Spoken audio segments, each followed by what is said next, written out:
नमस्कार, IND special में आप सभी का बहुत स्वागत है। आपके साथ मैं हूं विवेक पांडे। तो क्या महाकाल करेंगे बेड़ा पार? राहुल गांधी की भारत जोड़ो यात्रा मध्य प्रदेश भी आएगी। यात्रा के मध्य प्रदेश प्रभारी PC शर्मा ने बताया कि बड़े नेताओं को मध्य प्रदेश में यात्रा की जिम्मेदारी दी गई है। बाबा महाकाल के दर्शन भी करेंगे राहुल गांधी। साथ ही साथ ये भी जानकारी मिल रही है कि राहुल गांधी श्री महाकाल लोग भी जा सकते हैं और नर्मदा पूजन भी कर सकते हैं। राहुल गांधी के महाकाल दर्शन करने से पहले ही मंत्री विश्वास सारंग ने निशाना साधा और यह कहा है कि धर्म के नाम पर राजनीति नहीं चलेगी। आगे कहा कि राहुल गांधी को दर्शन जरूर करना चाहिए, इससे उनको सद्बुद्धि मिलेगी। इससे पहले भारत जोड़ो यात्रा के प्रभारी PC शर्मा ने बताया कि यात्रा के लिए टीम बना दी गई है। 27 से 29 अक्टूबर तक ये टीम रूट के स्पॉट को भी देखेगी, यानी कि कहां पर इस यात्रा को जो जाना है उस रूट पर कहां कहां शो के दौरान ही, यात्रा के दौरान ही कहां सभाएं होंगी, इसे चिन्हित का काम रूट चिन्हित करने का काम टीम करेगी। अब राहुल गांधी को महाकाल दर्शन का निमंत्रण दिया है चिकित्सा शिक्षा मंत्री विश्वास सारंग ने। और निमंत्रण के साथ ही साथ जिस तरह से निशाना साधा है कि पहले तो कहा कि वो आए और महाकाल बाबा के दर्शन जरूर करें, लेकिन अगले ही लाइन में उन्होंने निशाना साध दिया और ये कहा कि राहुल गांधी भारत जोड़ने की बात करते हैं, पर भारत तोड़ने की बात करने वालों के साथ वे घूमते हुए दिखाई देते हैं।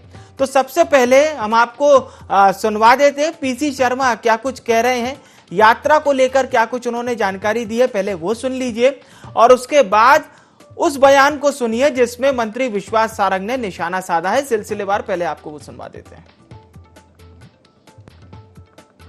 जोड़ो यात्रा का जो रूट रैकी की गई है राहुल गांधी जी की टीम के द्वारा, 27 और 28 को पूरा रूट देखेंगे, कहाँ कहाँ स्टे है, कहाँ लंच है, ये सब चीज़ें। और 28 को उनकी टीम से इंदौर में चर्चा भी होगी फाइनल शेप देने के लिए।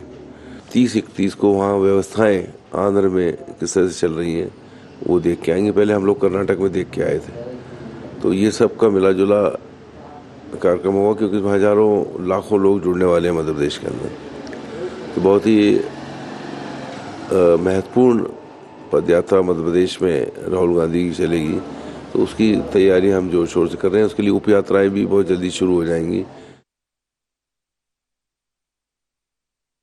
अब देखिए, हम तो चाहते हैं सब लोग आएं और राहुल गांधी जैसे लोग तो इसलिए जरूर आने चाहिए कि उनको सद्बुद्धि तो मिल जाए, क्योंकि राहुल गांधी भारत जोड़ो यात्रा की बात जरूर कर रहे हैं, भारत को जोड़ने की बात कर रहे हैं, पर वो घूम रहे हैं उनके साथ जो भारत तोड़ने की बात करते हैं। वो लड़की जिसने पाकिस्तान जिंदाबाद के नारे लगाए, उसको गले लगाने वाले राहुल गांधी को सद्बुद्धि मिले, तो हम स्वयं निमंत्रित कर रहे हैं वो आए और महाकाल बाबा के दर्शन राजनीतिक रूप से ना करें और ये स्थापित करने के लिए ना करें कि वो हिंदू है। कोर्ट के ऊपर जनेऊ पहनकर नाटक नौटंकी करके केवल चुनाव आने वाले हैं इसलिए बाबा के दरबार में जाएंगे, तो ये ठीक नहीं है। हम तो चाहते हैं कि हर एक व्यक्ति महाकाल बाबा का आशीर्वाद ले, उससे क्या दिक्कत है, महाकाल लोक में आए, पर अपनी राजनीतिक जो गंदगी है वो बाहर छोड़कर आए। राजनीतिक रूप से लाभ लेने के लिए किसी धर्म स्थान पर जाना ये अनुचित भी है और इस तरह की कृत्य होने भी नहीं चाहिए। तो मंत्री विश्वास सारंग को आपने सुना, जो कि भारत जोड़ो यात्रा को लेकर कह रहे हैं कि राजनीतिक तौर पर इसे ना किया जाए। और चलिए अब समझने की कोशिश करते हैं कि राहुल गांधी की इस यात्रा को किस तरह से मध्य प्रदेश के तमाम बुद्धिजीवी देख रहे हैं। हमारे साथ चर्चा में खास मेहमान जुड़ रहे हैं। हमारे साथ भारतीय जनता पार्टी से गोविंद मालू साहब जुड़ चुके हैं। भारतीय जनता पार्टी से पक्ष रखेंगे सरकार की ओर से भी और बीजेपी का भी। साथ ही साथ मध्य प्रदेश के वरिष्ठ पत्रकार देवदत्त दुबे साहब भी हमारे साथ जुड़ चुके हैं। आप दोनों मेहमानों का बहुत स्वागत है। चर्चा की शुरुआत गोविंद मालू जी मैं आपसे करना चाहूंगा, क्योंकि ये साफ तौर पर निर्धारित है कि राहुल गांधी की भारत जोड़ो यात्रा आएगी भारतीय जनता पार्टी उस पर कुछ ना कहे, ऐसा तो हो नहीं सकता। बहरहाल मंत्री विश्वास सारंग ये कह रहे हैं कि राजनीति करने ना आए, राजनीति करने वालों की जगह नहीं है बाबा महाकाल के परिसर में। आपको लग रहा है यात्रा के बहाने राजनीति भी होगी? महाकाल बाबा का परिसर तो सर्वजन हिताय बहुजन सुखाय विश्व के कल्याण की कामना करता है, किसी को तोड़ने फोड़ने की कामना नहीं करता। तो वहां राजनीति न करे, कोई भी नहीं, और किसी को भी नहीं करना चाहिए, चाहे हमारा दल हो कोई दल हो। महाकाल बाबा तो सबसे ऊपर है और वो कालों के काल में महाकाल है, इसलिए आप जाए। और जो लोग वोट बैंक की राजनीति करते हैं, जो लोग देश में विभाजन की राजनीति करते हैं, वर्ग संघर्ष, जाति संघर्ष, भाषाई संघर्ष जिनके रगों में दौड़ रहा है, जिनके रक्त में है, और आजादी के बाद जितने भी संघर्ष इस बात को लेकर हुए केवल वोट के लिए हुए, देश के लिए नहीं हुए। तो हम वो आग्रह कर रहे हैं कि भाई आप महाकाल बाबा बिल्कुल जाए, आप बगुलामुखी भी जाएं, आप सतिया के मंदिर भी जाएं, आप सब दूर जाएं। हाँ। पर इनका उपयोग आप राजनीति करने के लिए नहीं करें। और फिर उत्तर भोपाल उत्तर में जाएंगे तब क्या करेंगे आप? देखिए, ये दोहरा चरित्र नहीं होना चाहिए। भारत की संस्कृति सभ्यता को, परचम को लेकर आप आगे जाएं और भारत की एकता अखंडता को की बात करके आप कन्हैया कुमार को साथ रख रहे हैं, एकता अखंडता की बात करते हैं। मुझे तो समझ में नहीं आता, ये दोहरा चरित्र लोगों को समझ में आ रहा है और इसीलिए राहुल गांधी संदेश जो देना चाहते हैं वो ठीक ढंग से जाता नहीं। ये नौटंकी लगती है लोगों को। वो पूरा मध्य प्रदेश के चप्पे चप्पे पे घूम ले, हमें कोई फर्क नहीं पड़ता है। ठीक है, मैं देवदत्त जी से समझने की कोशिश करता हूं। पाकिस्तान जिंदाबाद के नारे लगाते हैं। देवदत्त दुबे साहब जी, आऊंगा सर आपके पास। देवदत्त दुबे साहब, राहुल गांधी मध्य प्रदेश आएंगे, भारत जोड़ो यात्रा में शामिल होंगे, लेकिन पहले दिन से ही, यात्रा के आगाज वाले दिन से ही राहुल गांधी समेत कांग्रेस के बड़े नेता कह रहे हैं कि ये पॉलिटिकल यात्रा नहीं है। पर ऐसा कैसे हो सकता है सर कि भारत जोड़ो यात्रा मध्य प्रदेश आएगी और गैर सियासी यात्रा जिसमें नेता शामिल होंगे? ये दोनों चीजें कैसे समझ सकते हैं मध्य प्रदेश के लोग? ये पता नहीं क्यों ऐसा कह रहे हैं, बल्कि इसमें गर्व से करना चाहिए कि पॉलिटिकल यात्रा है, हमारी पार्टी की यात्रा है। उसमें कौन सा वो गलत काम कर रहे हैं, क्या कर रहे हैं जी। तो पूरा कांग्रेस जिसमें लगी हो, उत्तर से दक्षिण तक हर जगह कांग्रेस ही पूरी व्यवस्था संभाल रहे हैं। और इसका लाभ किसको मिलेगा? यदि आज इस यात्रा से राहुल गांधी की इमेज अच्छी बनती है तो कल के लिए किसके लिए वोट मांगेंगे? कांग्रेस के लिए। तो इसमें कांग्रेस को बड़े गर्व से करना चाहिए। कौन कोई बुरा काम कर रहा है, अच्छा काम तो कर रहा है, यात्रा निकाल रहा है, भारत को जोड़ने की बात कर रहा है। कई बार पॉलिटिकल लोग ऐसा कर लेते हैं कि ऐसा एकदम से स्वीकारते नहीं, बड़ा उसको रहस्यमय बनाते हैं। इसमें रहस्य की कोई जरूरत नहीं है। हाँ, जब गलत काम हो जाते हैं, जब जरूर आप किनारा कर लो। कई बार पार्टियों से गलत लोग जुड़ जाते तो उन्होंने कहा हमारी पार्टी से इसका कोई संबंध नहीं है, या कई बार कदम उठ जाते हैं गलत। लेकिन ये तो अच्छा काम है, इसको अच्छे से कहना चाहिए। और आप कहोगे या ना कहोगे, क्या जनता इतनी मूर्ख है या कोई इतना ना समझ है कि जो ये ना समझे कि ये एक यात्रा है जो कांग्रेस पार्टी के नेता द्वारा निकाली जा रही है और कांग्रेसी सब उसमें जुटे हुए हैं। इसमें मुझे लगता है कहीं कोई संकोच नहीं होना चाहिए। और आप देख लें, पहले भी जितनी यात्राएं हुई, एक धार्मिक यात्रा जैसी थी, जैसे रथ यात्रा आडवाणी ने कितने बार निकाली, और वो भाजपा बड़े पत्रकार वार्ता करके घोषित करती थी कि हमने ये यात्रा निकाली, जबकि वो तो एक धर्म विशेष की थी। ये तो सब धर्मों को लेकर है। इसमें तो जगह जगह कांग्रेसियों को अच्छे से पत्रकार वार्ता करके कहना चाहिए कि हमारी पार्टी और हमारे नेता ऐसा कर रहे हैं। और मुझे लगता है कि देश सवेर उनको इस सार्वजनिक स्वीकारना ही पड़ेगा, और स्वीकारने में कोई दिक्कत भी नहीं होनी चाहिए। अन्यथा फिर इस तरह के तंज कसे भी जाएंगे, उसके लिए भी तैयार रहें। जी बिल्कुल बिल्कुल, उचित बात आपने कही। पवन पटेल साहब हमारे साथ जुड़ चुके हैं, महासचिव हैं मध्य प्रदेश कांग्रेस के। बहुत स्वागत है पवन जी। विश्वास सारंग जी का ये कहना है अभी तो राहुल जी की यात्रा नहीं आई, अभी तो हालांकि रूट ट्रैक के लिए लोग ही आ रहे हैं देखने के लिए कि यात्रा किस हिसाब की रहेगी। पर विश्वास सारंग जी तो ये कह रहे हैं नसीहत देते हुए कि राजनीति करने ना आए, जिस प्रकार की राजनीति कर रहे हैं वो भारत को तोड़ने वाली है, भारत को जोड़ने वाली नहीं है। विश्वास सारंग जी से ये पूछा जाए, भारत को जोड़ने वाली राजनीति क्या भारतीय जनता पार्टी कर रही है, या भारत को जोड़ने वाली राजनीति माननीय नरेंद्र मोदी जी कर रहे हैं, जिनको सत्ता की प्यास अपनी बुझाने के लिए इस देश की जनता को झोंके दे रहे हैं। इस तरह की राजनीति करनी चाहिए। विश्वास सारंग जी चूंकि भाजपा में, इसलिए उनको करना है, उनको कुछ सूझ नहीं रहा, कोई भारतीय जनता पार्टी के लोगों को कुछ सूझ नहीं रहा कि इस यात्रा का जवाब कैसे दे, इसलिए बीच बीच में लोग कोशिश करते रहते हैं, लेकिन उसकी मुहकी इनको खुद को खानी पड़ती है।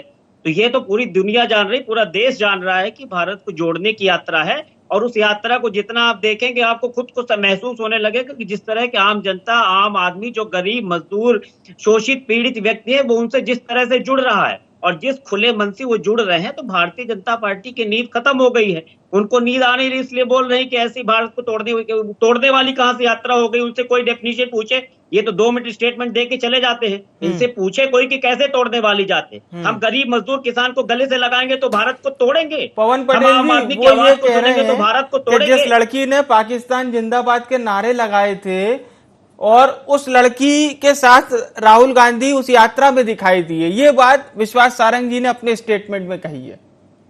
विश्वास सारंग जी को तो कोई विश्वास नाम की चीज बची नहीं, सिर्फ नाम के विश्वास रह गए हैं वो। हम कहते हैं कि इनकी सरकार है, कोई पाकिस्तान जिंदाबाद बोल रहे तो उसको अंदर करो ना, क्यों नहीं कर पा रहे हैं, क्यों नहीं कर रहे हैं अंदर? इनके क्या वो पाकिस्तान से मिले हुए हैं क्या ये लोग? पाकिस्तान से अंदर ये बस इस तरह का कुछ ना कुछ सोच रहे हैं। आप एक बात सोचिए, मैं आम जनता की हैसियत से पूछना चाहता हूं कि अभी तक का बाबा साहब भीमराव अम्बेडकर के संविधान में ऐसी प्रावधान दिए गए थे कि अगर किसी के साथ अन्याय हो रहा है, आम जनता की आवाज उठानी है, तो हमें उसके लिए सांसद मिलता था, राज्यसभा सांसद होते थे, विधानसभा सत्र होते थे, वहां आदमी सदन में जाकर अपनी बात रखता था। और मोदी जी ने ऐसा सिस्टम कर दिया, ऐसा तानाशाही का सिस्टम ला दिया है कि ना राज्यसभा में कम करते जाओ, दिन नहीं सुनो, विधानसभा में नहीं सुनते जाओ, तो आदमी क्या करेगा? आम आदमी आम जनता की पीड़ा को लेकर कि माननीय राहुल गांधी जी आम जनता के बीच में गए हैं और तानाशाही को खत्म करके रखेंगे। मैं तो हर बार कहता हूं कि जिस तरह अहिंसा के मार्ग में चलकर एक गांधी ने इस देश को आजाद कराया था, फिर से उसी तरह से अहिंसा के मार्ग में चलकर दूसरा गांधी भारतीय जनता पार्टी से फिर से इस देश को आजाद कराएगा। गोविंद मालू साहब, पवन पटेल जी को आपने सुना, पवन पटेल जी कह रहे हैं कि सिर्फ आक्षेप लगाया जा रहा है सर, इसका कोई एविडेंस नहीं है, सिर्फ आक्षेप लगाया जा रहा है बस। में लेके घूमेंगे तो एविडेंस तो आजकल तो इलेक्ट्रॉनिक मीडिया का जमाना है, कोई दबे छुपे किसी का फोटोग्राफर आपका थोड़ी हुए कि जो आपका फोटोग्राफर उतारेगा तभी आएंगे। अब तो बहुत जमाना सोशल मीडिया का है भाई, और सारी दूर तैर रही है बातें। कन्हैया कुमार साथ में घूम रहे हैं, इससे इनकार है क्या आप लोगों को? कौन है कन्हैया कुमार जिन्होंने भारत तोड़ने की बात की या जोड़ने की बात की? किस तरह से उन्होंने नारे लगाए थे जी, इंशाअल्लाह इंशाअल्लाह भारत तेरे टुकड़े होंगे। देखिए ये सब लोगों की नजर में, हमारे कहने से हम अगर झूठ बोलेंगे तो लोगों को सच समझ में नहीं आता है क्या? हम ये कहाँ कहेंगे? हम ये अगर कहेंगे कि वो ऐसे नारा लगाने वाली साथ में है या कन्हैया कुमार साथ में घूम रहे, तो लोग देख रहे हैं भाई। आप किसी की आंखों में धूल, कांग्रेस ने आजादी के बाद धूल झोंकने का काम किया और अब तो मिर्ची भी झोंकने लगी, लेकिन अब नहीं चलेगा। अब धूल और मिर्ची की जगह लोगों के खुद के चक्षु हैं, खुद की घ्राण शक्ति है, खुद का स्पंदन है, खुद के अपनी दृश्य श्रव्य सब आंखें सब दूर देख रही हैं। कोई भी हो, हम हो, कांग्रेस हो, कोई भी दल हो राजनीति का, अब इन सारी नजरों से बच नहीं सकता। अब किसी की संपत्ति नहीं है, कोई किसी को सेंसरशिप नहीं कर सकता कि ये नहीं दिखाएंगे या वो नहीं दिखाएंगे। अब तो सब कुछ दिख रहा है, आप सेंसरशिप कहीं भी नहीं है। गोविंद जी, पवन जी और उनकी पार्टी ये भी कह रही है कि नरेंद्र मोदी जी से लेके अमित शाह जी इस भारत जोड़ो यात्रा से डर रहे हैं। तो डर रहे हैं क्या आप लोग वाकई में? अरे भारत के लोग डर रहे हैं कि भारत जोड़ो निकाल रहे हैं, ये तोड़ने की बात करेंगे। हम थोड़ी डर रहे हैं। भारत के लोग भयभीत है कि ये क्या आ गए नए अजूबा लेकर, क्या क्या करना चाहते हैं? पहले देश का विभाजन करा दिया, फिर 1 लाख स्क्वायर फीट जमीन, 1 लाख वर्ग मील जमीन दे दी चीन को। अब ये क्या करना चाहते हैं? देश तेरे टुकड़े होंगे कि लोगों को साथ रख रहे हैं। ये भारत माता की जयकार करने वाले को साथ में थोड़ी रखते हैं। जो अखंड भारत की बात करते हैं उनको तो दुश्मन मानते हैं, वो राष्ट्रवादी नहीं मानते हैं। उनको सांप्रदायिक मानते हैं। मुझे समझ में नहीं आता है कि कांग्रेस को हो क्या गया है। चलिए मति भ्रम तो नहीं है, मति भ्रम जी के जी कारण ही इनका पराभव हो रहा है। इनको उसके बाद समझ में नहीं आ रही कि हमारी स्थिति सीधा आपने की क्यों हो गई चूंकि है। आरोप लगाया है, पवन जी आप जवाब दे सकते हैं। मैं बोल रहा हूं कि मालू जी की मुझे तो लगता है अपनी बात कर रहे हैं कि इनकी मति भ्रष्ट हो गई है। मैं समझ नहीं पा रहा हूं कि भारतीय जनता पार्टी के नेता क्या चाहते हैं। ये अजीबोगरीब हमको बोल रहे हैं। अभी आपने सुना होगा नियुक्ति पत्र वितरण समारोह। मैंने अपनी जिंदगी में पहली बार सुना है कि कोई सत्ता में रहते हुए इस टाइप का समारोह मना रही है। गैस सिलेंडर वितरण समारोह, आम आदमी के मरने का समारोह, किसानों के साथ धोखा करने का समारोह, बेरोजगारों के साथ छल करने का समारोह, 100 दिन में काला धन लाने का समारोह, ये भारतीय जनता पार्टी मनाती है। ये अजीबोगरीब है। आप सत्ता में हो, आपकी रिस्पॉन्सिबिलिटी होनी चाहिए कि लोगों को रोजगार देना, ना कि उसका विज्ञापन करना। मैं दावे के साथ कह सकता हूं कि जो 75,000 लोगों को इन्होंने जॉब दिया है उसमें आप जितनी सैलरी उनको देंगे नहीं, उससे ज्यादा का विज्ञापन कर दिया। मैं इनसे मालू साहब से एक शब्द पूछना चाहता हूं कि मुझे अगर कोई हमारी कांग्रेस पार्टी का सांसद है, कोई कांग्रेस पार्टी का विधायक है, उसको आम जनता की आवाज उठानी तो कहां जाए वो? राज्यसभा, लोकसभा, विधानसभा में आप चलने नहीं देते, कहां जाए वो? आम जनता के बीच में ना जाए। आपको अजीबोगरीब इसलिए लग रहा है क्योंकि आपकी उस सत्ता की भूख है। आपकी सत्ता की जो भूख है, अनगिनत लोगों को मार डाला, इतने बेरोजगारों को मार डाला, इतने किसानों को आत्महत्या करनी पड़ी, उसके बाद भी आपके समझ में नहीं आ रहे। ये एक क्वेश्चन बता दे कि अगर इतने दिन तक सत्ता में थे तो बेरोजगारी का क्या हुआ, महंगाई का क्या हुआ? भूखमरी के पायदान में रोज आगे बढ़ते ही जा रहे हैं, रोज आगे बढ़ते जा रहे हैं। इनको शर्म आनी चाहिए। अगर इन लोग में जरा भी इंसानियत बाकी है तो अब सत्ता की भूख को कम करते हुए आम जनता गरीब को राहत देने के लिए काम करना चाहिए। मेरा इतना निवेदन है। चलिए, मैं गोविंद मालू साहब के पास आऊंगा। सर, आऊंगा आपके पास। उससे पहले देवदत्त जी भी हमारे साथ लगातार बने हुए हैं। देवदत्त दुबे जी, इस तरह के वार पलटवार हमें हमेशा सुनने को मिलते हैं, ये पहली दफा नहीं है सियासत में। लेकिन क्या लगता है सर आपको कि भारत जोड़ो यात्रा क्या कांग्रेस के लिए 2023 की जमीन को मजबूत करेगी? कांग्रेस के लिए, और बीजेपी इसको किस तरह से देख रही होगी सर?